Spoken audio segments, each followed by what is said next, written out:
감사합니다. 하나님의 말씀은 로마서 8장 34절에서 39절 말씀입니다.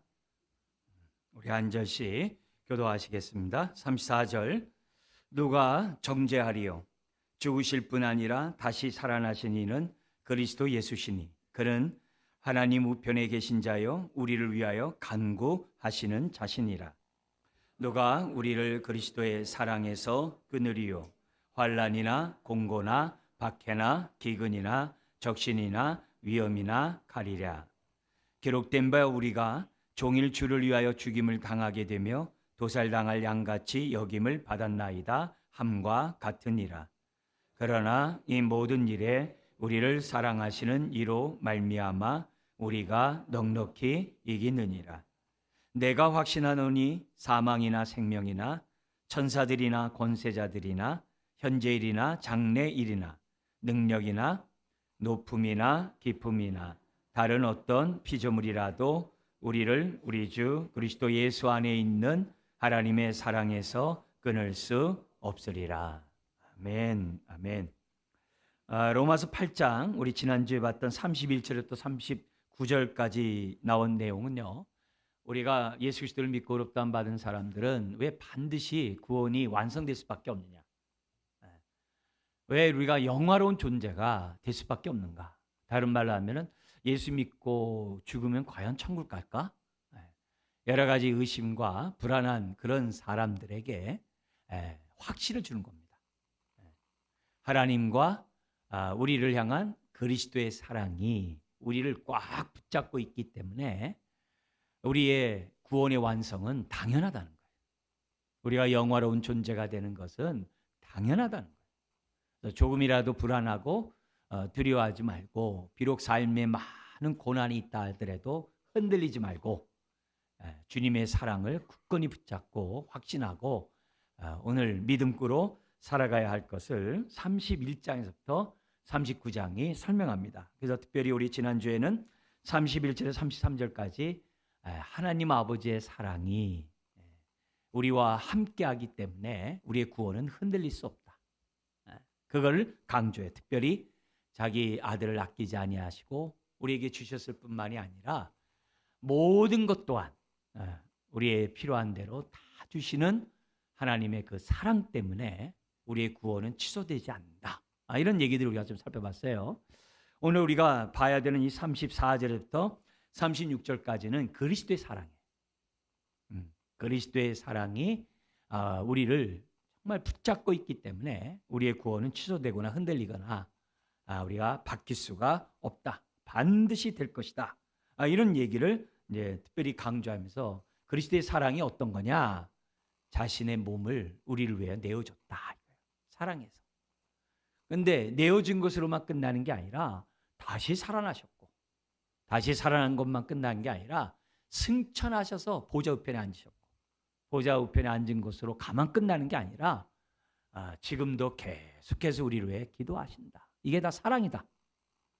그 사랑 때문에 우리의 구원은 완성될 것이다. 이런 얘기를 이제 36절까지 합니다. 그래서 오늘은 이 그리스도의 사랑을 이제 두 부분으로 좀 나눠 가지고 우리가 앞부분 34절에 있는 내용만 우리가 살펴보고 다음 주에 그 어떤 환난이나 공고나 할지라도 그리스도의 사랑을 끊을 수 없다.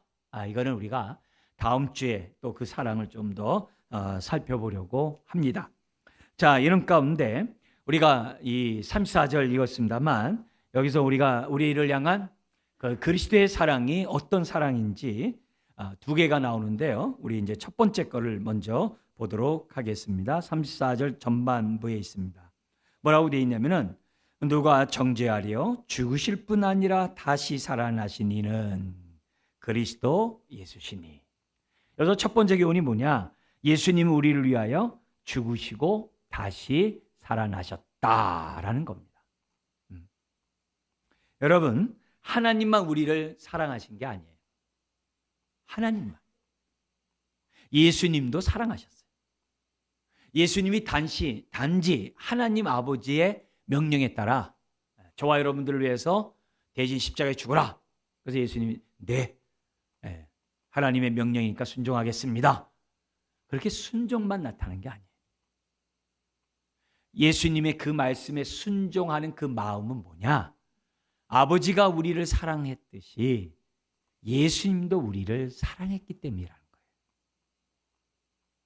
사랑하기 때문에 자원함으로 우리를 위하여 자기 몸을 내주신 거예요.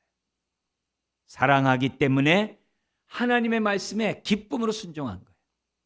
사랑하기 때문에 우리를 어떻게 돼요? 끝까지 우리를 붙잡아 주실 거예요. 이것을 지금 뭐냐면 34절 이하에서는 우리들에게 설명하고 있습니다. 중요한 것은 아버지의 사랑을 우리가 얼마나 하는가. 그것처럼 우리를 위한 예수 그리스도의 사랑을 나는 얼마나 알고 있는가.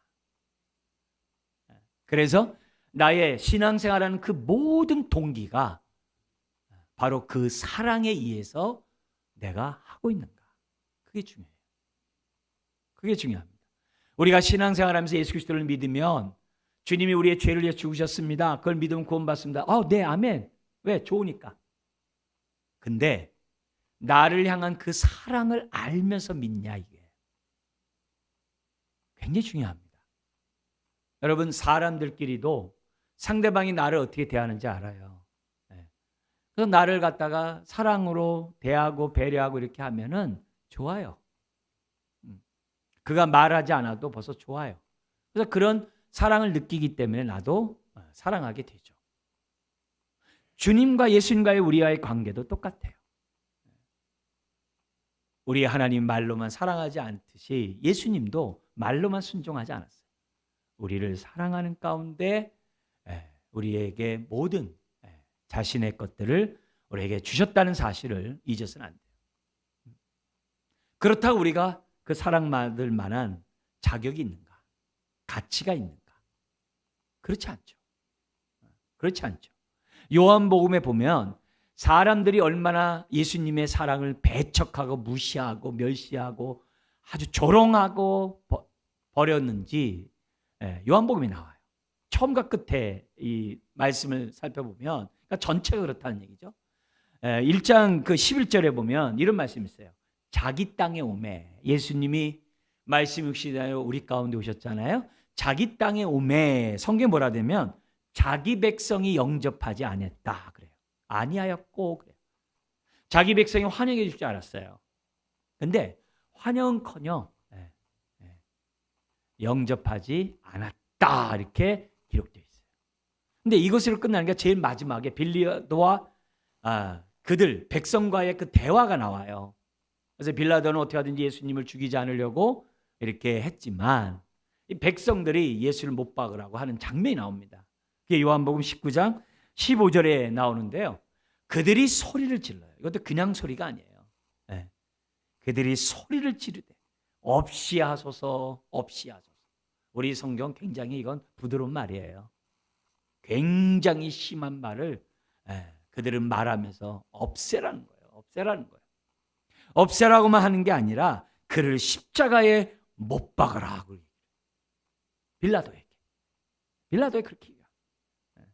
이들은 단순히 이 군중의 그 어떤 선동 정치에 의해서 대장과 이런 선동 정치에서만 이렇게 하는 게 아니에요. 이미 그들 마음속에서는 예수 그리스도를 지워버린 거예요. 이미 예수 그리스도를 아주 배척하고 저주하는 그런 마음밭이에요. 그래서 빌라도가 너무 놀래가지고 내가 너희 왕을 십자가에 못 박냐? 딱 그래요. 그러니까 그 사람들의 대표인 대제사장이 끔찍한 말을 해요. 우리에게 왕은 로마 황제밖에 없다. 예수는 우리의 왕이 아니다.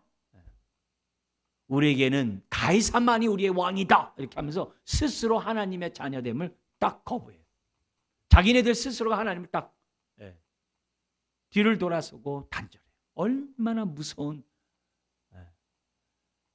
정말 그들의 죄에 사로잡혀 있는 자들이 이렇게 분별력이 없다는 것을 지금 대제사장이 그런 말을 하는 것을 우리들에게 보여줘요. 그런데 이런 자들을 위하여 아버지가 우리를 사랑하듯이 예수 그리스도와 우리를 사랑하셨다.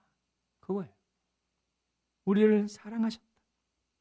성경의 이 로마서 4장 25절에서 보면은 예수님이 십자가에 죽고 부활한 그 이유가 아주 핵심적으로 딱 요약이 되어 있어요. 거기 보면은 로마서 4장 25절에 보면 이렇게 되어 있어요. 우리 한번 같이 읽어볼까요? 예수는 우리가 범죄한 것 때문에 내줌이 되고 또한 우리를 의롭다 하시기 위하여 살아나셨느니라. 여기서 우리가 주목해야 될 것이 뭐냐면 위하여예요. 위하여. 위하여가 뭐예요? 우리를 사랑하기 때문에. 예수님이 우리를 사랑하기 때문에 예수님이 어떻게 돼요? 내어줌이 되었어요. 우리의 죄 때문에 대신 십자가에서 제물이 됐다 이거예요. 내어줌이 되었어요. 또한 예수님이 부활하셨는데 왜 부활했느냐? 우리를 의롭다 하시기 위하여, 우리를 위하여 부활했다라고 성경은 기록하고 있어요. 여러분도 잘 이렇게 아시다시피 부활이 없다면 예수님은 거짓말장이었던 거예요. 예수님이 내가 너희 죄를 위해 대신 죽으러 왔다. 부활하면 예수님의 죄 때문에, 부활하지 않으면 예수님 죄 때문에 예수님 죽은 거예요. 부활함으로 예수님 말이 진짠가? 이렇게 된 거예요. 주님이 부활함으로 뭐가 된 거야? 하나님이 이걸 받으셨네? 이렇게 되는 거예요. 하나님이 이것을 받아주셨네? 하나님이 받아주셨어? 그럼 예수님이 죄가 없는 게 맞네? 성령으로 잉태됐다고 그러는데 그게 사실이네? 우리 주님이 심지어는 내어줄 권세도 있고 다시 살아날 권세도 있다고 했는데 정말인가? 예수님이 정말 생명의 주님인 게 맞나? 이게 다 연결이 되는 거예요. 부활하지 않으면 예수님의 모든 말씀이 다 거짓이 돼요. 다 허풍이 돼요. 근데 부활함으로 예수님의 모든 말씀이 진리가 되는 거예요. 그게 사실이 되는 거예요. 사실이 되는 거예요. 근데 우리 주님이 십자가에 죽고 부활한 것이 자신을 위하여, 예수님 자신을 위하여? 아니에요. 저와 여러분들을 위하여. 저와 여러분들을 위하여 이 땅에 육신 입고 오셨고 저와 여러분들을 위하여 죽으셨고 저와 여러분들을 위하여 부활하셨다라고 성경 우리들에게 말씀하고 있어요. 그래서 우리가 예수 그리스도를 믿고 그분의 십자가의 그 사랑에 대해서 감사한다고 했는데 마음은 얼마나 느끼냐 이게. 바울이 기도했듯이 나는 얼마나 그 사랑의 깊이와 높이를 내 측정해보라. 넓이와 길이가 어떠한지 측정해보라. 왜냐하면 그 사랑을 안 만큼 속사람이 강해진다고 그랬거든요. 빌립보서 1장에서는 지각이, 분별력이 생긴다고 그랬거든요. 성경을 많이 암송한다고 지각이 생기는 게 아니에요. 하나님의 사랑을 깨달은 만큼 지각이 생기는 거예요. 그 사랑은 말씀을 통하여 우리들이 깨닫는 거예요. 우리가 하나님을 알아가는 지수에 자라가자고 그랬어요. 하나님의 뭐에 대해서 알아가야 돼요? 무엇보다도 우리에게 나타난 그 사랑을 알아야죠. 사랑을 알아가야죠. 그 사랑 가운데 우리가 어떻게 돼요? 우뚝 서야 우리들이 신앙생활도 담대함 속에 하는 거죠. 우리는 주님의 십자가의 이 죽음과 이 부활이 우리를 사랑하기 때문이라는 사실을 첫 번째 알아야 돼요. 오늘 본문에서. 이 사랑을 우리들이 알지 못하면 다음이 되질 않아요. 다음 땅에 나갈 수가 없어요. 십자가의 사랑도 깨닫지 못하는데 어떻게 부활의 사랑을 알겠어요? 더구나 그 다음 우리 두 번째 보는 그리스도의 사랑을 알겠어요. 그래서 우리가 두 번째 봐야 될 그리스도의 사랑이 뭐냐? 34절 하반절에 여기 뭐라고 되냐면은 그는 하나님 우편에 계신 자의 우리를 위하여 간구하시는 자신이라 이렇게 돼 있어요. 근데요 여기 좀 번역을 좀 우리가 좀 보강을 해야 돼요. 제가 그 내용대로 우리가 보면은 이겁니다. 누가 정죄하려 죽으실 분 아니라 이렇게 돼 있어요. 죽으실 분 아니라 다시 살아나신 이는 이렇게 연결돼 있어요. 근데요 우리를 위해 죽으셨고 그 다음 말이 뭐냐면은 게다가 더욱 오히려 이런 강조가 들어있는 거예요. 죽으셨는데 그것을 끝나는 게 아니라 오히려 다시 살아나셨대.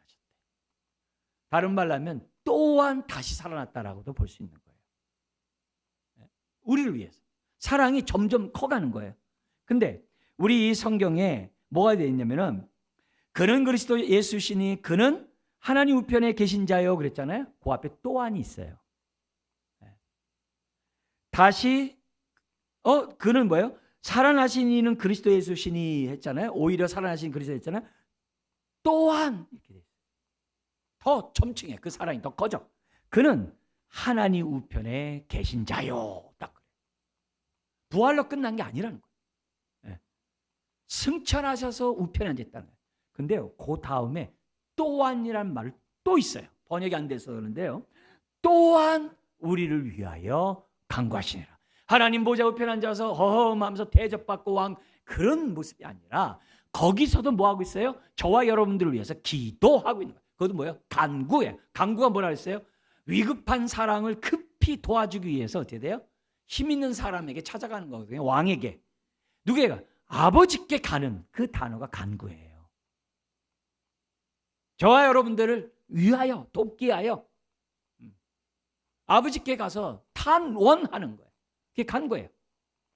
이 예수님의 탄원이 있기에 우리 지난주에 뭐가 있었어요? 성령님의 탄원이 있는 거예요. 성령님이 우리 안에 오셔서 어떤 일 한다 그랬어요? 우리의 연약함을 돕는다 그랬어요. 그죠? 우리의 연약함을 돕는다 그랬어요. 그리고 우리를 위하여 어떻게 돼요? 기도해 준다 그랬어요. 탄원한다 그랬어요. 간구해 준다 그랬어요. 우리 특별히 성령님 뭘 도와줘요? 우리의 연약함을 돕는데 특별히 뭘 도와줘요? 기도의 연약함을 도와줘요. 그리고 뭘 기도할지 모르는 그 기도를 도와줘요. 그러니까 두 가지가 있는 거죠. 하나는 뭐예요? 우리가 얼마나 연약한지 몰라요. 어느 정도 연약하냐? 기도가 생명의 호흡이니 기도해야 영원히 숨을 쉬니 말들은 잘해요. 근데요, 기분 나쁘면 기도 안 해요. 마음이 탁 틀리면 기도 안 해요. 심지어 뭐예요? 힘들고 어렵고 슬프고 괴롭고 아프고 저거 하면 안 해요. 기도도 자기 마음이에요. 기도하면 응답이 있습니다. 기도하면 사람들이 다 알아요. 근데 안 해요. 이게 우리의 연약함이에요. 조금만 힘들어도 안 하고요. 피곤해도 안 하고요. 일이 바빠도 안 하고요. 그냥 너무 즐겨서 세상 좋아서도 안 하고요. 안 해요. 예배 드리면서도 그냥 안 해요. 안 합니다. 근데 성령님이 예수님의 그러한 간구로 우리에게 오셔서 뭐예요? 막 탄식하며 기도하게. 그래서 우리가 슬퍼도 주여, 너무너무 괴롭고 어려워도 주여. 더구나 성령님이 회개케 하세요. 그래서 회개할 수 있는 이것이 얼마나 축복인지 몰라요. 성령님이 우리에게 돕고 있다는 증거예요. 그래서 우리의 기도하기 싫은 일은 연약한 걸 도울 뿐만 아니라 뭘 기도할지도 몰라요. 그래서 성령님이 자꾸 깨닫게 하셔서 회개시켜서 자꾸 분별력 속에서 뭘 갖고 사랑을 깨달음으로 분별력을 갖게 하셔서 왜요? 이미 로마서 5장 5절에 얘기했잖아요. 우리가 그 영광을 바라보고 즐거워하느니라. 우리가 그 영광을 소망하면서 즐거워하는데 우리의 그 소망이 부끄럽지 않음은 성령님을 통해서 하나님의 사랑이 우리 마음에 부음받았다 그랬어요. 성령님이 그 사랑을 부음받은 사랑을 좀 알라고. 모르니까 죄 때문에 모르니까 자꾸 이렇게 하면서 알라고. 지금 그 설명을 지금 하고 있는 거거든요. 그 일을 성경이 한다는 거예요. 지금 이 34절 내용만 지금 본 거예요. 무슨 말인지. 근데 앞에 여기 누가 정죄하리로도 이 말이에요. 여기 보면은 그러니까 누가 우리를 고발하리요 이렇게 연관해서 지금 번역을 정죄하리요 이렇게 번역을 했어요. 근데 원래 말은 뭐냐면은 이거예요. 정죄할 분은 예수 그리스도시니 이거예요. 정죄할 분은 예수 그리스도라는 얘기는 예수님이 재판관이야 심판주라는 거예요. 예수님이. 근데 예수님이 우리의 죄를 위해서 대신 죽었는데 누가 우리를 정죄하냐 이게요. 정죄할 분은 예수님 한 분인데 지금 그 얘기예요. 그래서 뒤바꿔서 뭐냐면 누가 우리를 정죄하냐. 예수님이 정죄할 심판주이신데 지금 그 얘기예요. 그분이 누구냐? 나를 위해 죽으신 사랑의 주님이고, 그분이 누구냐? 다시 살아나십니다. 그분이 누구냐? 또한 보좌 우편에 앉아 계시고, 그분이 누구냐? 바로 지금도 나를 위해 기도하시는, 바로 우리 다른 말로 하면 그게 대제사장이신 예수님입니다. 그 얘기하는 거예요. 그래서 누가 우리를 책임져요? 우리 앞에 33절에서는 예수 믿는 자를 다 의롭게 하십니다라고 하나님이 정하셔서 예수 믿는 우리들에게 의롭다 하셨는데, 누가 우리를 고소하겠냐고, 송사하겠냐고. 하나님이 위하시는. 우리 지난주 봤잖아요. 오늘 예수님이 모든 것을 정죄하시는 재판장이신데, 누가 감히 하나님 노릇하고 재판장 노릇하고, 그건 마귀 지시고 선악과를 따먹은 그런 죄악과 똑같은 거죠. 자, 이런 내용 속에서 오늘 우리들이 그리스도의 사랑이 뭐냐? 또한의 사랑인 거예요. 우리 예수님의 사랑은 끝이 없어요. 다음이 없어요. 끝까지 사랑하세요. 영원토록 사랑하세요. 그래서 이 또한의 그 사랑이 오늘 있기 때문에 저와 여러분들이 이 자리에 온 거예요. 그 주님의 기도로 온 거예요. 별들을 만들어 놓고 각각의 이름을 부르신 주님께서 저와 여러분들을 부른 거예요. 그리고 이 자리에 나와서 예배하게 하신 거. 그러니까 내 미래 구원이 확신될까? 나 죽으면 천국 가는 게 맞나? 그렇게 염려하지 말라는 거예요. 성경에 우리 이런 표현 여러분들 안 씁니다만 견인이란 말이 있어요. 성도의 견인. 한번 자녀 삼으면 끝까지. 네. 아무도 주님의 손에서 빼앗을 자 없어요. 지금도 우리를 위해서 기도하고 계시는 이런 분이에요. 여러분들 이 세상에서도요, 힘 있는 자가 약한 자를 다 도와줘요. 네? 불리를 하더라도, 불법을 하더라도 제일 힘 있는 자가 다 사람을 도와줘요. 그래서 제일 힘 있는 자가 도와주면 다 돼요. 네. 아주 악한 일도 다 됩니다. 근데 하물며 우리 아버지가 옆에서 뒤에서 받아주시고 다 도와주는데, 왜 우리의 앞일이, 우리의 영화로운 죽으면 천국 갈까? 이런 생각도 왜 하냐? 이거는 사랑을 모르기 때문에 그래요. 그리스도가 우리를 얼마나 사랑하는지 모르기 때문에 그래요. 지금 여기 나오는 우편에 앉으시고 우리를 위해 간구한다는 얘기를 다른 말로 하면 뭐라고요? 대제사장직을 수행하는 거예요. 대제사장직은 구약과 비교해서 우리가 봐야죠. 구약의 대제사장은요, 자기가 죄인이기 때문에 자기를 위해서 먼저 송아지 짐승의 피를 흘려야 되고요, 1년에 한 번 지성소에 갈 때 백성의 죄를 가지고 들어가거든요. 그때 짐승의 피를 가지고 들어간 자예요. 근데 그걸 영원토록 못해요. 나이가 들어서 하늘나라 가면 그의 자녀가 대제사장이 되어서 해요. 그래서 대제사장이 자꾸 바뀌어요. 그래서 죄인이에요. 근데 예수님은 죄인이 아는 건 두말할 것도 없고, 예수님은 짐승의 피를 가지고 이 땅의 지성소에 들어간 게 아니라 자신의 피를 가지고 하늘의 지성소에 들어가신 거예요. 그래서 영원한 대제사장이 되신 분이에요. 그래서 예수님의 십자가는 단번에 영원히 완전히 우리의 모든 죄를 도말한 거예요. 모든 죄를 도말해요. 근데 무슨 정죄가 있어요? 마귀가 아무리 쳐가해도 정죄가 없는 거죠. 그래서 지금은 주님이 대제사장으로 보좌 우편에 딱 앉아 계신 거예요. 그게 우편에 앉아 계시고서 우리를 위해 간구한다는 얘기예요. 이 얘기가 성경에 너무 많은 곳에 기록되어 있어요. 가장 대표적인 게 히브리서예요. 그 히브리서에 가보면은 4장 14절 이하의 16절까지 요절 우리가 많이 암송한 내용이에요. 우리 한번 확인하면서 그 사랑을 이 시간에 느꼈으면 좋겠어요. 4장 14절인데요. 같이 한번 읽어볼까요? 그러므로 우리에게 큰 대제사장이 계시니 승천하시니 곧 하늘의 하나님의 아들 예수시라. 우리가 믿는 도리를 굳게 잡을지어다. 14절 이해됐죠? 승천하신 분이 뭐냐? 큰 대제사장이래. 근데 그 큰 대제사장이 뭐라고 돼 있냐면 이렇게 돼 있어요. 15절 같이 읽겠습니다. 우리에게 있는 대제사장은 우리의 연약함을 동정하지 못하실 리가 아니요 모든 일에 우리와 똑같이 시험을 받으신 이로되 죄는 없으시니라. 죄가 없어요. 그리고요, 시험을 받지만 죄를 안 져요. 근데 시험 받기 전에 유혹도 없어요. 왜요? 죄가 없으니까. 우리에게 왜 유혹이 있어요? 죄투성이거든요. 그러니까 유혹이 우리를 속이면서 유혹할 때 그냥 사방팔방으로 그냥 죄가 막 그냥 휘짓고 다니는 거죠.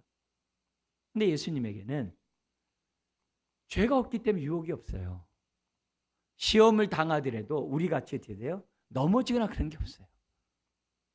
그러면 시험을 받으신 이유가 뭐예요? 히브리서 2장 18절에는 시험 당하는 저와 여러분들을 능히 도와주기 위하여. 그래서 누가 내 맘 아냐라고 슬퍼하는 것도 그 육신의 생각이에요. 누가 나를 위하지? 세상 노래는 여러분 뭐 이러면서 막 그러지만 예수님이 우리를 위하세요. 그걸 우리가 모르면 이건 끔찍한 사탄의 유혹에 넘어간 거예요. 여러분, 여러분을 위할 자는 누구세요? 예수님이세요.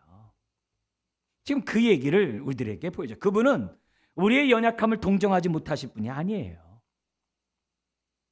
연약함을 잘 알기 때문에 기도해 주시고, 그래서 성령님이 이 땅에 오신 거고, 그래서 우리의 연약함을 돕고 계신 거예요. 도와주시는 거예요. 네. 함께 짐을 들어주신다 이 말이에요. 성령님이. 그리고 그것만이 아니에요. 16절에 너무 놀라운 말씀이 있어요. 대제장으로서 우리에게 주신 축복인데요. 4장 16절 읽어볼까요? 그러므로 우리는 긍휼하심을 받고 때를 따라 돕는 은혜를 얻기 위하여 은혜 보좌 앞에 담대히 나아갈 것이니라. 로마서 5장 1, 2절.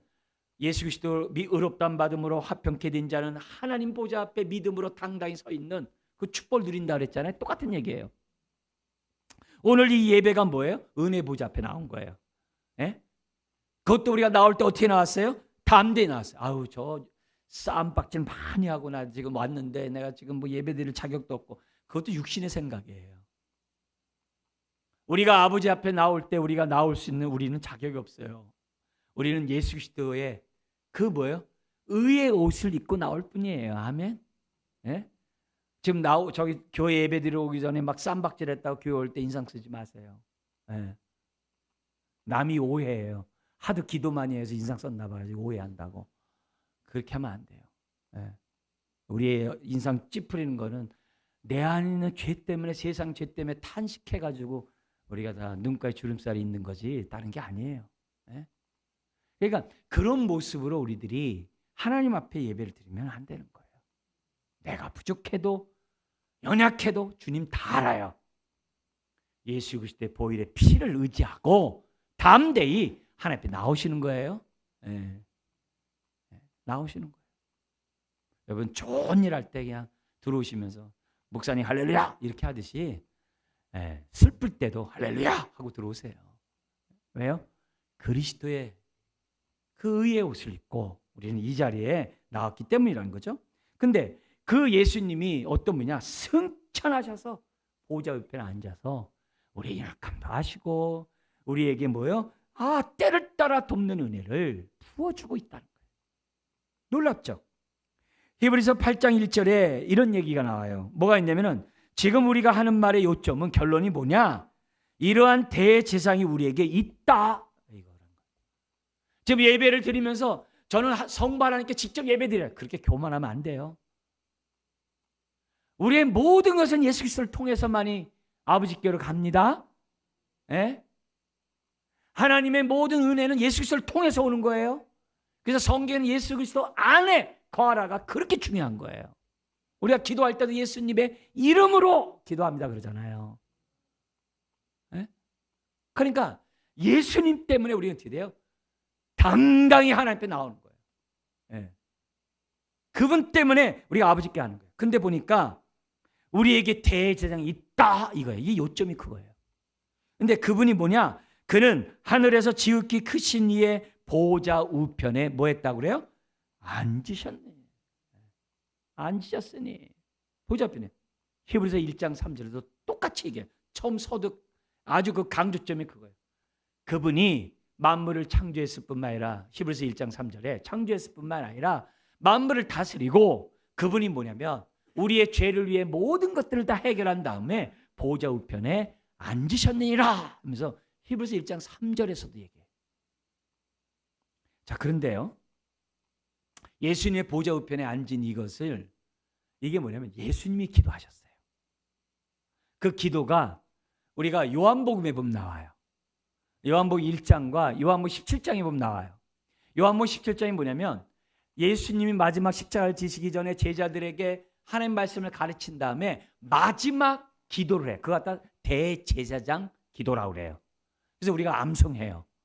이 대제사장의 기도를 암송해서 우리가 기도의 하나의 샘플로 삼고 있는데, 거기에 예수님이 자신을 위하여, 제자들을 위하여, 앞으로 믿는 교회를 위하여 기도를 하세요. 그 가운데 자신을 위해 기도하면서 무슨 기도하냐면은 내가 십자가를 기꺼이 짐으로 잘 이 감당함으로 하나님의 영광이 드러나게 해달라고, 하나님을 영화롭게 해달라고, 이 십자가를 통하여 하나님의 그 사랑이, 그 영광이 드러나게 해달라고 기도를 해요.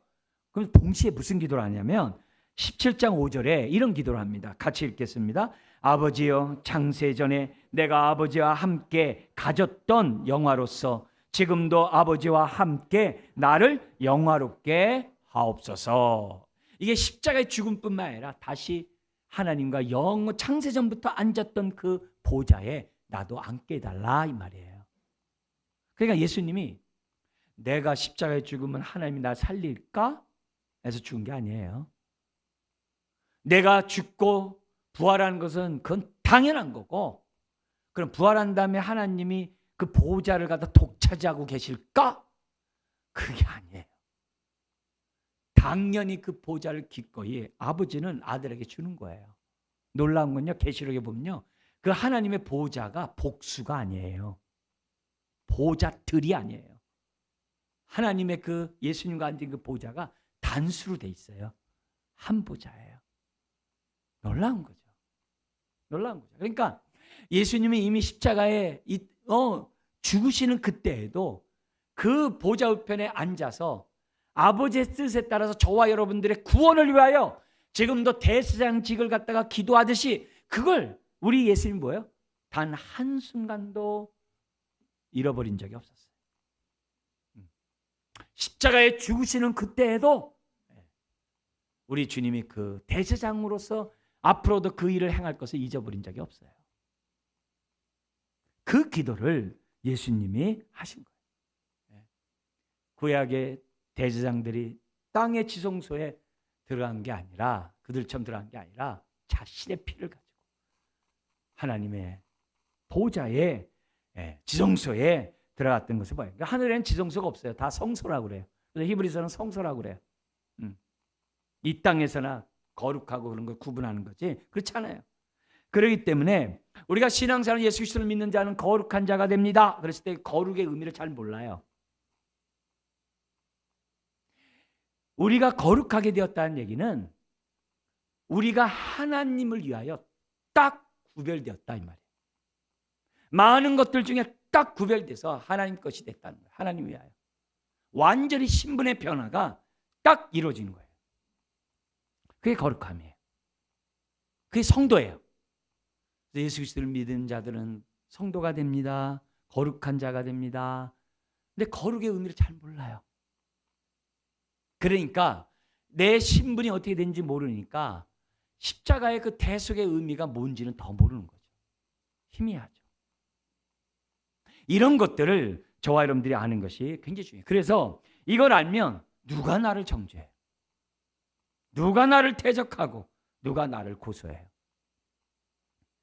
이런 선포가 우리들에게 있다는 거예요. 놀라운 거는 주님이 보좌 우편에 앉은 게 영원하기 때문에 우리를 향한 구원의 모든 것들은 취소되거나 변하거나 이렇게 변질될 일이 없어요. 말씀대로 아멘 하면 된다는 거예요. 이게 보좌 우편에 앉아있는 대제사장의 모습이에요. 근데요, 보좌 우편에 앉아있는 것이 대제사장직분만 하는 게 아니에요. 우리 짧은 시간에 간단하게 잠깐 보겠습니다만, 뭐가 되냐면 예수님이 거기서요 왕으로 좌정하세요. 왕으로만 좌정하는 게 아니에요. 거기서도 구세주로 딱 좌정하세요. 구세주만도 아니에요. 심판주로 그 자리에 딱 좌정하세요. 그게 성경에 가득 들어있어요.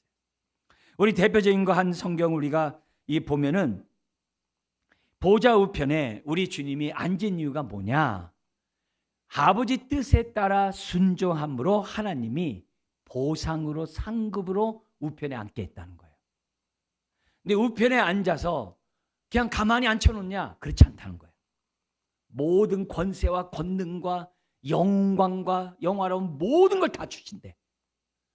우리 몇 가지 우리 성경 구절 가장 대표적인 것도 좀 살펴본다면 에베소 1장 19절부터 23절에 이런 말씀이 있어요. 거기 보면은 하나님의 능력이 얼마나 큰지를 1장 19절 23절 나오는데요. 제가 19절 읽어드릴게요. 하나님의 힘의 위력으로 역사하심을 따라 믿는 우리에게 베푸시는 능력의 지극히 크심이 어떠한 것을 너희로 알게 하시기를 구하노라. 바울이 기도하는 거예요. 하나님의 능력이 얼마나 큰지. 그 다음에 20절에 같이 읽어볼까요? 그의 능력이 그리스도 안에서 역사하사 죽은 자들 가운데서 다시 살리시고 하늘에서 자기의 오른편에 앉히사. 하나님 앉히셨어요. 그 권능으로. 그 다음 보세요. 21절 읽겠습니다. 모든 통치와 권세와 능력과 주권과 이 세상뿐 아니라 오는 세상을 일컫는 모든 이름 위에 뛰어나게 하시고. 22절 또 만물을 그 발 아래 복종하게 하시고 심지어는 그를 만물 위에 교회에 우리의 머리로 삼으시고. 23절도 보세요. 교회는 그의 몸이니 만물 안에서 만물을 충만하게 하시는 이의 충만함이라. 즉 예수 그리스도 안에 하나님의 모든 신령과 신성과 영광과 능력이 다 가득 차게 하셨대요. 왜요? 예수 안에서 저와 여러분들에게 주시려고. 그렇게 얘기를 해요. 이 같은 얘기가 빌립보서 2장 8절 11절 이거에 그 당시 찬송가 가사예요. 초대교회 성도들이에요. 그 내용이 빌립보서 2장 9절에 11절에 있는 내용이 여기 들어와 있어요. 내용은 뭐냐? 왜 예수님이 이 땅에 오셔서 십자가에 죽으셨느냐? 다른 게 아니에요. 하나님이 그를 지극히 높여서 하늘과 땅과 땅 위에 있는 모든 자들이 예수 그리스도 앞에 무릎을 꿇고 예수님을 주님이라고 고백함으로 하나님께 영광 돌리게 하려고 하나님이 그렇게 하셨대. 그래서 우리가 예수님 찬양합니다. 그러면 성부 하나님이 배 아프신 분이 아니에요. 우리가 예수님을 찬양하고 예수님을 주님이라고 그렇게 찬양하면요, 우리 하나님이 기뻐하세요. 아, 쟤들이 내 뜻을 드디어 아는구나. 하나님은 그 영광을 예수 그리스도와 함께 나누기를 원하세요. 네? 여러분, 예수님을 보좌 우편에 앉았다는 얘기는, 그 모든 이런 상급을 주셨다는 얘기는 예수님이 행한 모든 행위를 하나님이 기뻐 받으셨다는 거예요. 만족하셨다는 거예요. 그래서 예수님의 구원 행위는 우리가 예수 믿으면요, 그건 하나님이 아멘인 거예요. 다 받아주시는 거예요. 그렇기 때문에 우리를 위해 행한 그 모든 일이 취소될 수 없어요. 잘못될 수 없어요. 구원의 확신은 이루 말할 수 없는 거예요. 그래서 내가 확신이 없다? 에이, 그 겸손하게 해야지. 무슨 확신 그래요. 또 죽어봐야 아는지. 그거는 겸손한 게 아니라 무지한 거예요.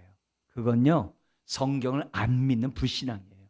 그거는 하나님의 사랑을 거절하는 행위인 것을 잊어서는 안 됩니다. 여러분, 우리가 확신이 없다면 성경을 안 믿는 거예요. 오늘 성령의 역사를 안 믿는 거예요. 예수님이 우리를 위해 기도하는 것을 안 믿는 거예요. 안 믿는 거예요. 여러분, 우리가 본질상 죄인이요, 얼마나 교만합니까? 우리 그런 죄악에서 벗어나야만 합니다. 그래서 이 사도행전 5장 30절과 31절에 보면은 베드로가 이 3,000명, 5,000명 이렇게 전도한 다음에 설교를 하잖아요. 그 가운데 이런 설교를 해요. 뭐라고 했냐면은 사도행전 5장 30절과 31절에 예수님이 왜 하나님을, 우리 조상의 하나님이 살리셨느냐? 그건 다른 게 아니라 이스라엘에게 회개함과 제사함을 주시려고 그를 오른손으로 높이사, 이게 오른편에 앉혔다는 거예요. 앉히사, 높이사 임금과 구주로 삼으셨느니라 그래요. 임금이 왕, 구주, 우리 하나님이 예수님을 그렇게 삼으셨다 이게. 구약의 왕과 제사장과 선지자는요, 다 우리의 지정의를 위한, 하나님의 형상을 회복하기 위한 하나님의 방편이에요. 그 세 가지 직분을 다 가지고 보좌편에 딱 앉아 계시다는 거예요. 굉장히 놀라운 말씀이에요. 굉장히 놀라운 말씀이에요. 그래서 이 우편에 앉아서 언제까지 앉아 계시느냐? 성경에 때가 기록되어 있어요. 저와 여러분들이 구원이 완성이 이룰 때까지. 근데 요 말 반대말도 있어요. 그게 히브리서 10장 12절 13절이에요. 반대말이 뭐냐면은 이거예요. 오직 그리스도는 죄를 위하여 한 영원한 제사를 드리고, 여러 번 영원한 제사가 아니에요. 한 영원한 제사를 드렸어요. 단번에. 그래서 뭐라고 하냐면은 우편에 앉히사. 예수님 우편에 앉으사. 뭐라 하면 그 후에 자기 원수들을 자기의 발등상이 되게 하실 때까지 보좌 우편에서 기다리신대. 아멘. 그러니까 이 원수들의 그 발등상, 발을 짓밟을 때까지, 구원의 완성이 이룰 때까지 주님이 보좌에 앉아 계신다라고 기록되어 있어요. 근데 누가 우리를 대적하고 정죄해요? 우리가 구원이 취소돼요? 말도 안 된다. 보좌 우편에 주님이 계시는데, 계시뿐만 아니라 오늘 성경 뭐라고요? 우리를 위하여 간구하시는데, 이 간구가 뭐예요? 항상 계속 간구하시는데 누가 우리를 대적할 수 있냐? 여러분, 이 말이 우리를 위하여 항상 간구하신다는 말이요, 그 당시 성도들은요, 가슴이 있잖아요, 이게 울컥하는 말이에요. 이 말에 눈물 흘리는 말이에요. 대면대면한 건 그 당시 배경을 몰라서 그래요. 왜냐하면 35절에 있는 것처럼 환난과 공고와 박해와 기근과 적신과 위험과 칼이 그들 가운데 있었거든요. 지금 예수 그리스도를 믿고 하늘나라에 소망을 두고 살아가고 있는데 현재 삶을 보면 부끄러운 것 같아. 과연 그 구원이 이루어질까? 이런 생각이 들어. 여러 가지 불안해, 두려워, 무서워. 근데 보좌 옆에 앉아 계실 뿐만이 아니라 우리를 위하여 항상 기도한다, 이 말 딱 들으면요, 얼마나 위로가 되는 말인지 몰라요. 오늘날도 많은 어렵고 힘들고 슬프고 고통 가운데 있을 때 이 귀절에서 은혜를 받을 수 있는 저와 여러분들이 돼야 돼요. 그 당시 성도들은 이것은 감격스러운 말이에요. 구원의 완성? 좋아요. 그럼 미래에 완성될 거잖아요. 지금 내가 힘들어 죽겠는데요. 지금 왜 안 도와줘요? 그런 성도들에게도 지금 항상 우리를 위하여 간구하신다. 그 말은 보통 위로의 말씀이 되는 게 아닌 거예요. 아멘. 네? 이 말씀에 위로를 받고 세임 받으시기 바랍니다. 예수님의 이런 간구 때문에 성령이 우리 안에서 역사하는 거고, 또한 성경에 보면은 예수님의 이 간구가 얼마나 능력 있는지 보여주는 샘플들이 있어요. 뭐 구약에는 뭐 다윗의 시편 보면 이루 말할 수도 없고, 믿음의 선배들 이루 말할 수 없고, 우리가 잘 아는 여러분 귀절의 스데반 집사예요. 이 스데반 집사가 돌에 맞아 죽을 때 우리 하나님이 그의 연약함을 아셨어요. 아셔가지고 우리 예수님의 간구로 스데반 집사가 영안이 확 열렸어요. 확 열려가지고 스데반 집사가 뭘 보느냐? 하나님 앞에 서 있는 예수님을 봐요. 하나님 보좌 앞에 서 있는 예수님을 봐요. 아니, 여기서는 앉아있다라고 그러는데 왜 서 있을까요? 제사장직을 수행하는 거예요. 보좌 우편에 가만히 앉아있는 게 넌 죽으면 다 천국 올 거니까 다 뭐 괜찮지, 이런 게 아니라 그 스데반의 그 연약함 다 동정하시는 거예요. 돌 맞는데 그 얼마나 고통스럽겠어요. 우리 주님의 기도로 스데반의 영안이 확 열려가지고 보좌 우편에 서 있는 예수님을 본 거예요. 아멘. 그걸 보니까 그의 얼굴이 돼요. 천사 얼굴같이 변한 거예요. 그뿐만인 줄 아세요? 자기에게 돌을 던지는 사람들에게 예수님이 기도하니까 스데반이 어떤 기도예요? 예수님이 십자가에서 기도했던 기도를 스데반이 똑같이 해요. 저들의 죄를 용서하소서. 아멘. 그 기도는 예수님 기도 때문에 하는 거예요. 스데반이 저가 해서요? 물론 믿음 좋은 것도 있겠죠. 그러나 예수님의 그 기도가, 성령님의 그 기도가 스데반으로 하여금 이런 역사를 하게 한 거예요. 여러분 영화 커바디스에 보면 네로 왕제가 그냥 사자밥이 돼가지고 머리만 뒤둥그는데 그 네로가 막 그 독백 나오잖아요. 쟤가 날 비웃고 있다고, 쟤도 나 비웃고 있다고. 왜요? 웃고 죽으니까. 웃었다는 말은 뭐예요? 스데반과 연관해서 본다면 뭐라고 생각할 수 있어요? 죽는 그 순간에 하나님 봤구나. 죽는 그 순간에 예수 그리스도로 봤구나. 그거죠. 나는 그리스도입니다라는 그 당시 로마 법정에서 사용받은 선고들의 재판 기록이 지금 번역되어 나와 있어요. 일부가. 거기 보면 한결같이 스데반처럼 죽어요. 근데 그 중에 죽은 자들 중에 정말 많은 사람들의 글을 모아놨어요. 거기에 뭐냐면 로마 백부장들의 순교사. 거기 있어요. 백부장들의 순교들. 로마 군인이에요. 그들이 어떻게 죽었는지가 거기 기록되어 있다고. 다 뭐예요? 주님이 했기 때문에. 저 어렸을 때 이런 게 있었어요. 야, 북한 공산당이 와가지고 교회다 저거 하고 예수님 사람 다 죽이고 뭐 사진 놓고 침 뱉고 밟고 저러면 어떡하지? 어렸을 때 호호호 막 이러고 가기로 했다가 그게 해결된 성경 구절이 있었어요. 이런 구절과 함께 베드로전서 4장에 보면은 하나님께서 그렇게 핍박당하는 자들에게 주의 영으로 함께 하신다는 구절이 있어요. 한 사람도 예외 없이 주의 영이 함께하는 줄 믿습니다. 예수 그리스도 안에서 죽는 자가 복이 있다라고 했잖아요. 왜요? 그 순간에 주님을 보거든요. 보거든요. 본단 말이에요. 나 볼까? 그렇게 의심하지 마세요. 안 봐도 죽으면 안 봐도 돼요. 근데 연약하면 다 보여준다고. 그래서 입간 예배가 귀한 거예요.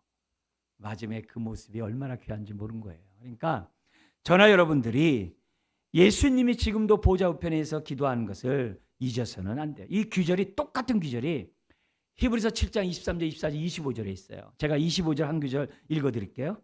그러므로 자기를 힘입어 하나님께 나아가는 자들을 온전히 구원하실 수 있으니 이는 그가 항상 살아계셔서 보좌 우편에서 그들을 위하여 항상 간구하심이라. 항상도 번역을 해야 돼요. 계속 간구하심이라.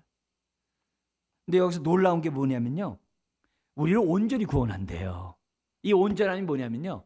구약의 짐승의 제사 드릴 때 흠과 점이나 이게 책망할 것이 없는 정도로 뭐가 나쁘면 안 돼. 극상품의 제물을 드려야 돼요. 아멘? 그죠? 예수님이 그렇게 되셨어요. 근데요. 저와 여러분들이 그렇게 된대요. 아니 우편강도가 이제 예수 믿었는데요. 네, 그도요. 흠없고 점없고 책망할 것이 없는 모습으로 하나님이 온전히 구원한대요. 여러분 반대로 생각해 보세요. 천국에 영원히 사는데요. 흠 많고 점 많고 막 욕심 부리고 막 그런데 천국에 가서 영원히 산다고 생각해 보세요. 그건 끔찍한 거예요. 그죠? 우리로 하여금 그 한순간에 다 회개하게 하시고 그리스도의 의의 옷을 입고 주님 품의 기쁨으로 다 안기되 어떤 모습이에요? 거룩한 자로. 어떻게 해요? 여기 온전한 자로 완전한 제물로 주님 품에 딱 안기는 거예요. 네? 아우 저거 구원이나 받았을까? 그렇게 우리가 함부로 얘기하지 마세요. 네? 그렇기 때문에 로마서 8장 1절의 말씀을 다시 우리가 상기해야 돼요. 뭐예요? 예수 그리스도 안에 있는 자에는 결코 뭐가 없다? 예, 정죄함이 없기 때문에 의롭다함 받은 자는 반드시 영화롭게 될 줄 믿습니다.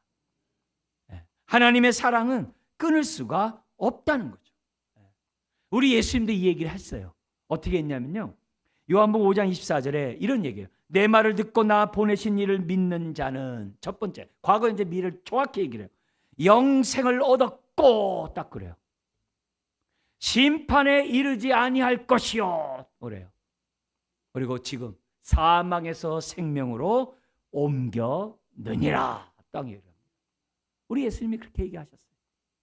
그래서 예수님의 십자가의 죽음이 단번에 영원히 완전히 우리는 뭐 칭의, 성화, 영화 이렇게 얘기하지만 한 번에 그냥 끝난 얘기예요. 그 믿음을 가지고 오늘 우리들이 살아야만 합니다. 시간이 없어서 우리가 다 얘기 못합니다만 이게 이 모든 축복이 보좌 우편에 계신 분에 다 줬어요. 그래서 우리는 예수 안에 거해야 돼요. 왜요? 그래야지만 그 모든 예수님 받은 그 상급을 우리가 누리니까, 자녀가. 그래서 성경이 그러잖아요. 그리스도와 함께 상속자가 되게 함이라. 아멘. 이 말이 다 그래요. 근데 저는 이 보좌 옆에 앉아 계신 이 얘기하면서요, 계시록의 말씀이 너무 은혜스러워서 첨언하고 말씀 마치려고 해요. 그 계시록에 보면요, 보좌 옆에 앉아 계시는 분이 대지상 복을 가지고 이렇게 막 하고 앉아 있는 게 아니라요, 계시록에 보면요, 무슨 모습으로 보좌 옆에 앉아 있냐면요, 어린 양의 모습으로. 할렐루야. 어린 양의 모습. 너무 은혜스럽지 않아요? 네? 대제사장의 모습 딱 갖고 있으면 위험 때문에 무서울 것 같아요. 근데 어린 양의 모습으로 계시니까 우리가 어떻게 돼요? 그냥 그 품에 그냥 안겨서 울 것 같아. 네. 그 어린 양이 자기의 의의 옷을 다 입혀 그 모습으로 우리 생각해 보세요. 네. 보좌 우편에서 어린 양의 모습으로 저와 여러분들을 위하여 여전히 기도하고 계시는 줄 믿습니다. 네. 오늘 우리가 다시 한번 이 말씀을 하니 우리 34절 읽고 다 같이 마치겠습니다. 누가 정죄하리요? 죽으실 뿐 아니라 다시 살아나신 이는 그리스도 예수시니 그는 하나님 우편에 계신 자요 누구를 우리를 위하여 간구하시는 자신이라. 할렐루야. 이런 고백이 나의 고백이 되길 다시 한번 주의 이름으로 축원드립니다. 기도하겠습니다. 하나님 아버지, 우리가 이런 상황 속에서 우리가 보좌 우편에 앉아 계신 대제사장이며 왕이며 구주시며 오늘도 어린 양이신 그 주님을 바라보면서 위로를 받게 하시고 세움 얻게 하시고 무엇보다 그 사랑을 알고 깨달음으로 지각이 열리게 하시고 오늘도 우리들이 나를 복종하며 주의 사랑 가운데 순종하며 살아가는 인생들 다 되게 하여 주옵소서. 주여, 나의 삶이 힘들고 어렵고 고통스럽고 아프고 괴롭고 너무나도 허무한 인생이라 할지라도 보좌 우편에 앉아 계시는, 그리고 우리를 위하여 항상 기도하시는 주님을 바라보면서 샘을 얻게 하여 주시옵소서. 하나님의 그 사랑 안에 거하는 자녀들 되게 하여 주옵소서. 감사하며 예수님의 이름으로 기도드리옵나이다. 아멘. 찬송가 89장 부르시면서 봉헌하시